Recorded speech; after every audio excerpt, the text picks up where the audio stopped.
using Sky Store,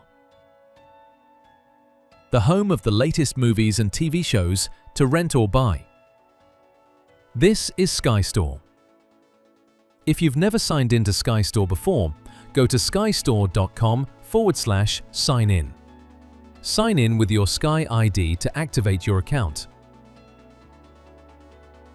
Near your Sky Glass, say, "Hello Sky, open Sky Store."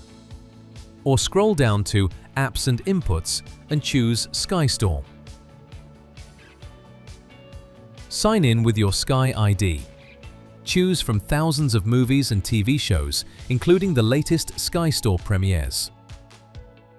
Select a title you want to buy or rent. You can purchase a digital copy, which will be stored on your Sky Store account. You can add an offer code if you have one. You can buy a DVD or Blu-ray version, which will be delivered to your home within 7 working days. You'll also get a digital copy ready to watch at any time.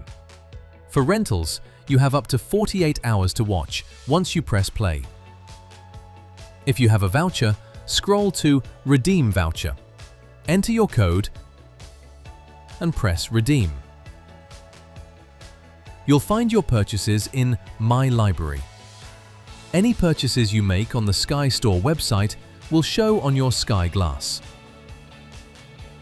You can view all Sky Store content on your PC, Mac, Now TV, or on your iOS and Android devices via the Sky Store app. For more information, go to sky.com/help. Check out more Sky Help videos and remember to subscribe.